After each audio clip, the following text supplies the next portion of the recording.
One morning in 2014, in a quiet suburb of California, two men quietly stepped into a place that was once the heart of America's custom car industry.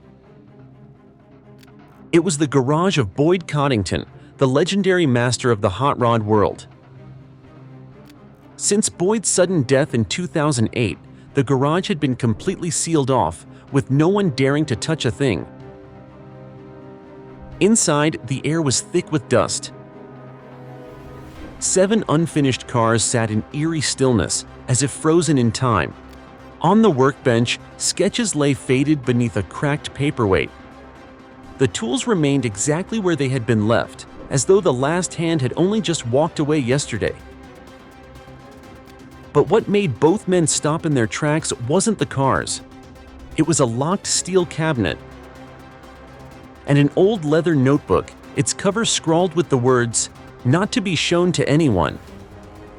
What kind of thing could drive a genius to hide something so carefully? And why, even now, has no one known of its existence until this moment?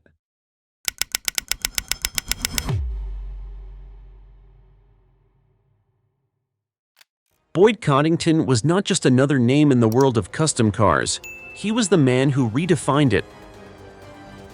Dubbed the king of American hot rods, he brought a level of elegance and precision to car building that the industry had never seen before. His signature billet wheels became a trendsetter, transforming not only the look of the cars, but the entire culture around them. Through the early 2000s, his television series American Hot Rod on the Discovery Channel made him a household name. Viewers across the United States tuned in week after week to watch the magic unfold inside his shop in La Habra, California. Under the bright studio lights, Coddington's workshop was a theater of innovation, welding sparks flying, chrome gleaming, and engines roaring to life. The cars that rolled out of his garage weren't just vehicles, they were rolling works of art. From Boydster Roadsters to award-winning customs, his creations swept competitions like the prestigious America's Most Beautiful Roadster Award, which he claimed multiple times according to the Grand National Roadster Show archives. But success always comes with a cost, and behind the cameras, that cost was mounting. The same perfectionism that elevated his work also drove tensions inside his team. Deadlines were brutal, standards were unforgiving, and mistakes were rarely tolerated. Former employees have spoken in interviews about the intense environment, one that demanded not just skill but complete dedication, often at the expense of personal lives. One of the most famous departures was that of Chip Foose, once seen as Boyd's protégé, whose exit marked a turning point in the shop's dynamic. To the public, Coddington's empire looked unshakable. His cars were selling, his name was in magazines, and the cameras were still rolling.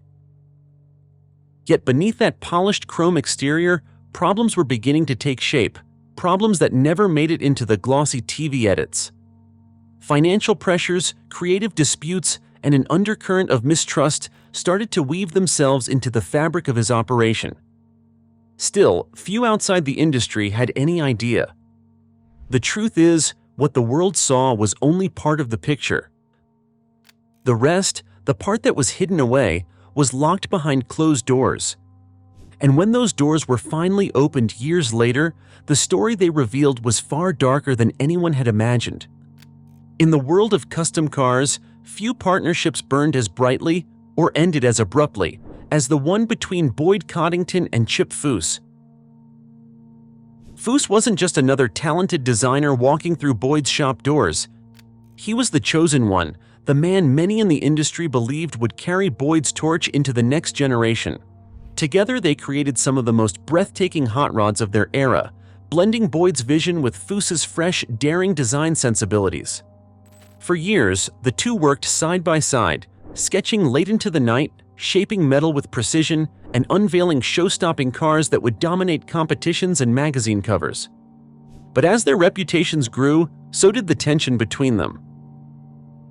Boyd was a perfectionist, a man who demanded absolute control over every detail that left his garage. Foose, on the other hand, wanted more creative freedom and a chance to push designs in bold, untested directions. What began as minor disagreements over design lines and color choices eventually escalated into full-blown clashes over leadership and vision. According to an archived 2004 Los Angeles Times profile, staff in Boyd's shop often felt the air grow tense during those arguments, as if two creative storms were colliding under one roof. In the end, Foose walked away. He founded his own company, Foose Design, which would go on to win multiple Riddler Awards and cement his status as an industry giant in his own right. To the outside world, it seemed like a natural career move, two stars branching off to shine on their own. But years later, when Boyd's garage was finally opened after his death, evidence suggested the break had been far more bitter than anyone had realized. Among the dust-covered cabinets were design sketches eerily similar to some of Foose's later builds, alongside an unsigned letter accusing someone, presumably Foose, of betrayal. And tucked deep in a locked drawer was a handwritten note from Boyd himself, never sent, its words etched with anger and hurt. "You were supposed to be the future. You chose yourself instead." It raised a chilling question. Was this split simply a professional disagreement, or was it the first blow that would eventually crack the foundation of Boyd's empire? All will be revealed in the next few minutes of the video. When the dust began to settle inside Boyd Coddington's long-sealed garage, the first thing that caught the light wasn't chrome or polished paint, it was paper. Dozens of old blueprints are stacked on the wall like forgotten relics. Some were crisp and neatly labeled, others were worn and smudged, the pencil lines softened by time. But what made them remarkable wasn't just the artistry, it was the fact that almost none of them had ever been seen by the public. According to archived footage and car show records from the early 2000s, these designs never appeared on American Hot Rod, nor did they feature at any major exhibitions like the Grand National Roadster Show or SEMA. Instead, they seem to have lived entirely in Boyd's private world. Several sheets carried haunting handwritten notes. "Final project. For myself," and in one case, "Never for mass production."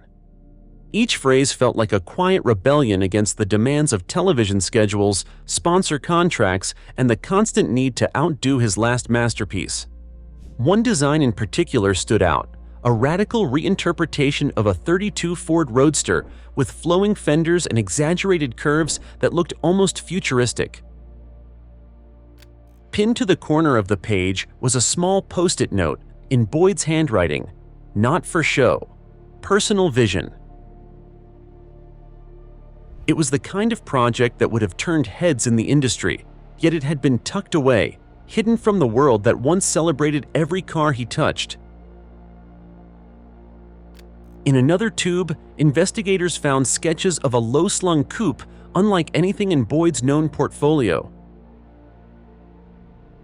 The margins were filled with tiny annotations about ride height, paint layering, and metalwork techniques that hinted at a craftsman thinking beyond trends. One of the notes read, "Simplify lines, let the form breathe."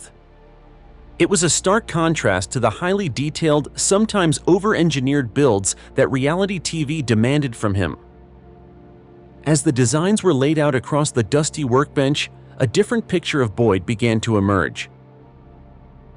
This wasn't the public figure, the confident TV personality overseeing a bustling shop under bright lights. This was an artist in solitude, someone chasing ideas for their own sake, stripped of deadlines and audience expectations.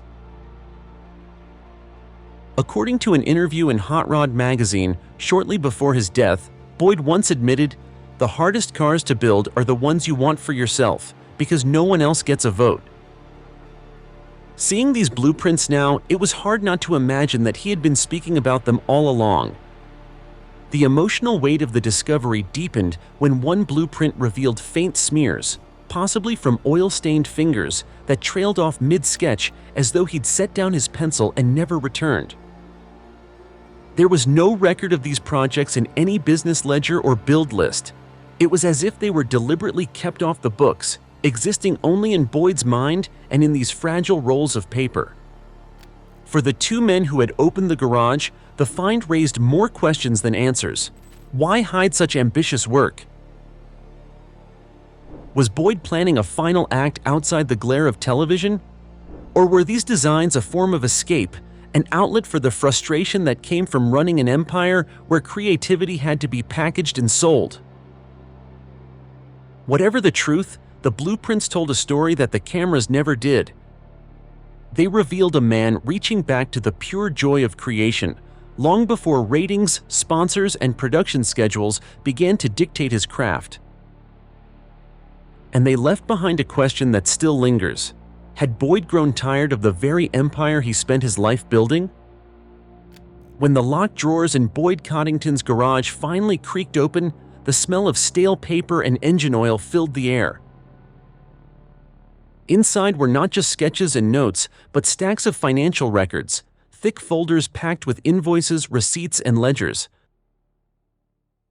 At first, they seemed like the routine paperwork of a busy custom car shop, but as the pages turned, a darker picture emerged. Bank statements and expense reports showed Boyd's empire drowning in debt in the years before his death. Credit lines were maxed out to hundreds of thousands of dollars. A 2007 ledger listed over $150,000 in overdue payments to suppliers, matching reports from Automotive News after his passing. Worse, several invoices were stamped paid with no signature, no record of who approved them, and no clue where the money went. The deeper they looked, the more irregularities surfaced. Payments to vague entities, checks to people never on payroll, and miscellaneous expenses with five-figure amounts. To anyone in business, it was clear. The cash flow wasn't just chaotic.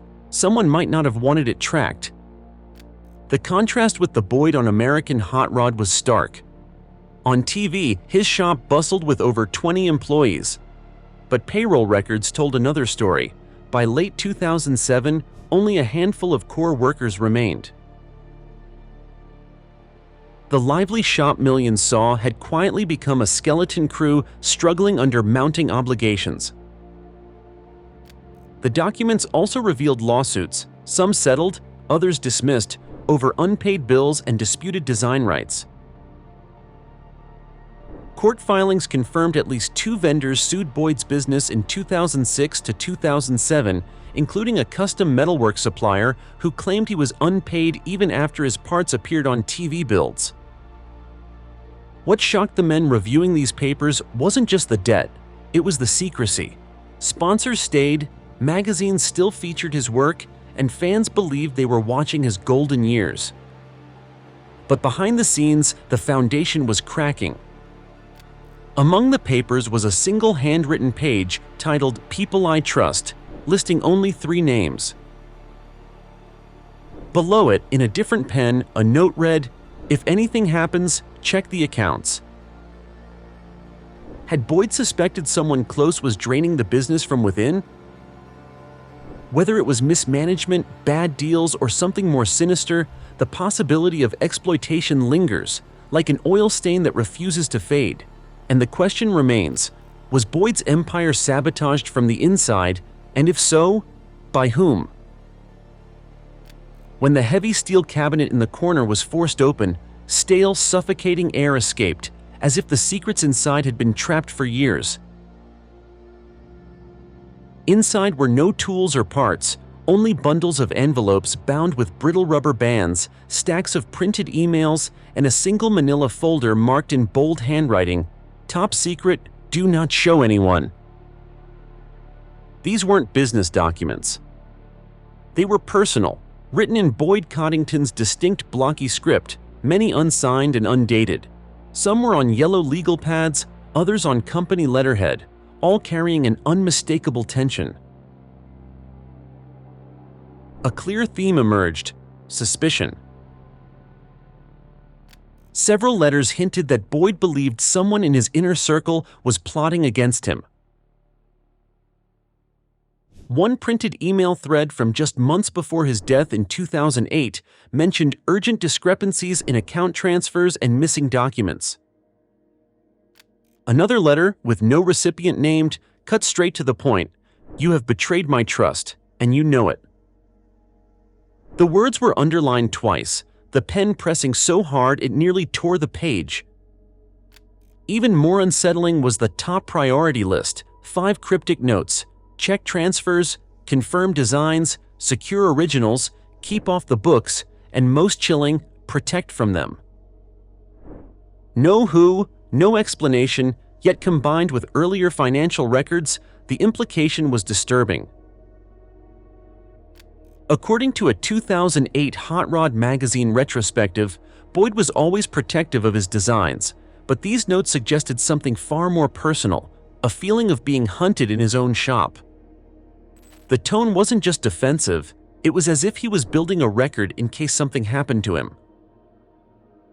For the 2 men who found them in 2014, the discovery was deeply unsettling. This wasn't frustration over a bad deal, it was the voice of a man who felt surrounded, unsure who to trust.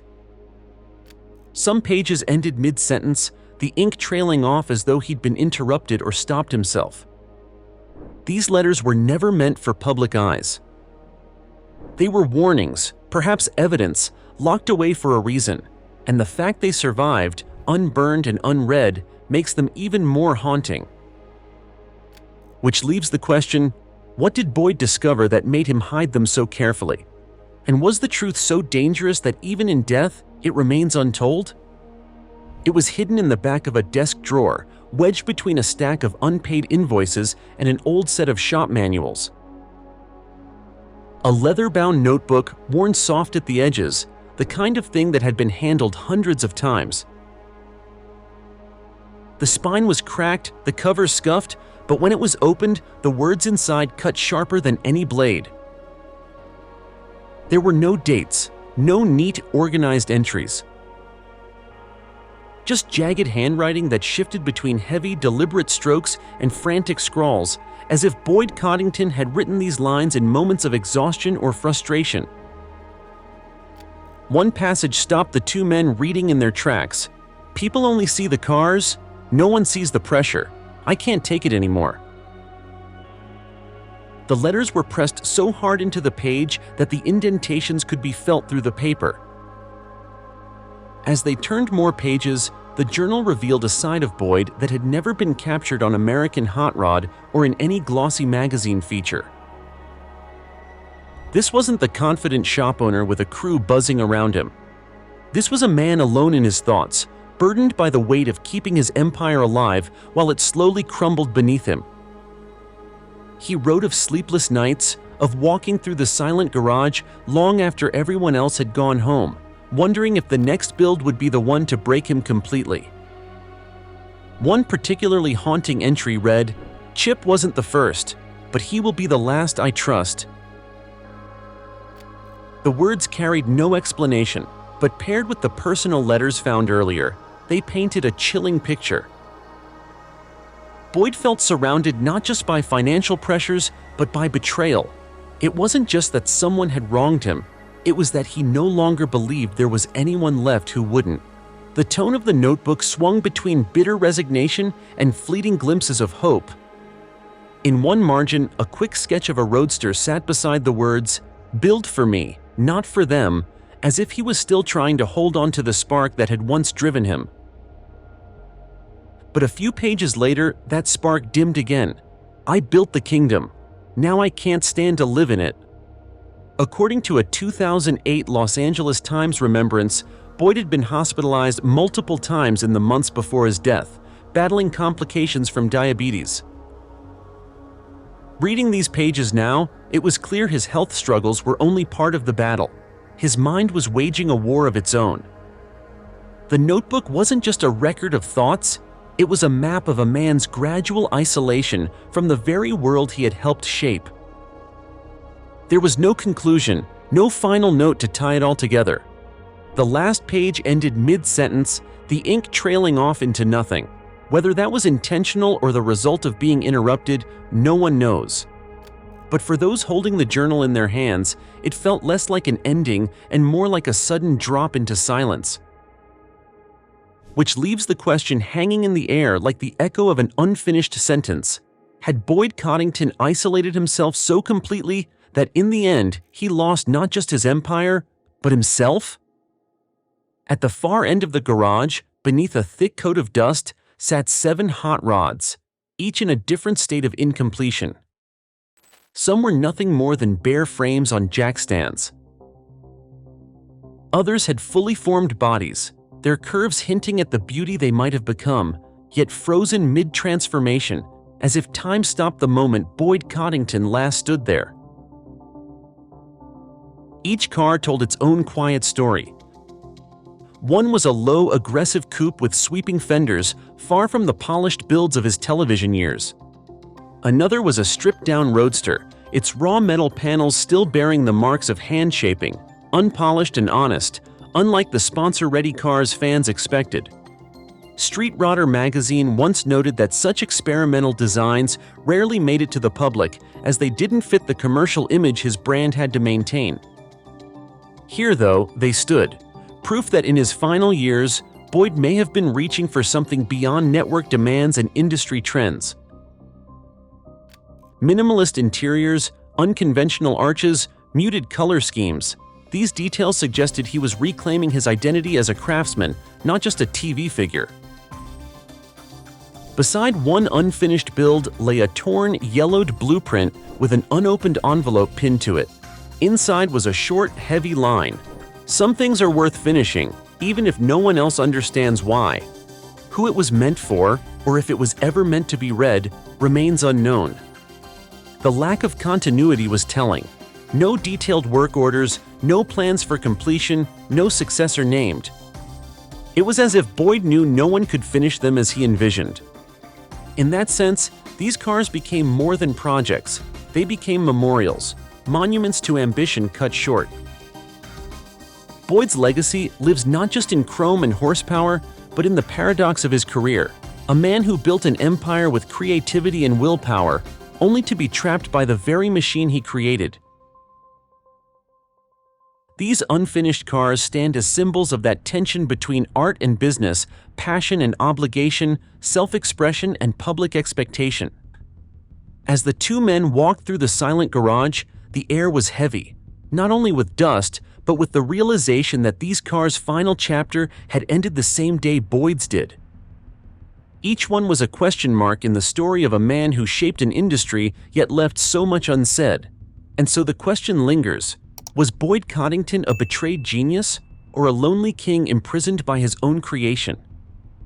When the camera stopped rolling and the lights of American Hot Rod went dark, all that remained for Boyd Coddington was a silent garage, a stack of unfinished blueprints, and letters addressed to no one. The world still remembers the gleaming cars that bore his name, the trophies, the magazine covers, and the applause at shows across the country. But few know what it truly cost him to stand smiling in the spotlight. Walking through the garage today feels like stepping into a frozen moment in time. 7 unfinished hot rods sit in a row, each a fragment of a story that ended too soon. The smell of machine oil lingers, mixing with the faint scent of paper, sketches, invoices, and personal notes that never left these walls. Some spoke of dream builds meant only for himself. Others were darker, filled with mistrust, accusations, and a sense of betrayal that weighed heavier than any debt. Boyd's garage is more than a collection of machines. It's a living museum telling 2 stories. One is the public tale of a hot rod legend who revolutionized custom cars and became a household name. The other is locked away, the story of a man fighting to protect his life's work from threats both outside and within. After his death in 2008, Hot Rod magazine and the Los Angeles Times published glowing tributes to his craftsmanship and victories. But the papers left behind tell of a more complicated legacy, where perfection brought success but also built walls, leaving little room for trust. The kingdom he built eventually became a place he could no longer bear to live in, For fans, his name still means flawless paint jobs, elegant lines, and engineering brilliance. But for those who've seen what remains, the brand is inseparable from private battles, debts, broken relationships, and lonely nights in an empty shop. Every bright spotlight casts a long shadow. So who, if anyone, was truly responsible for making Boyd lose faith in almost everyone around him? Was it one devastating betrayal, or years of small wounds that finally broke him? The answer may still lie buried in the dust of this garage, waiting for someone to uncover it.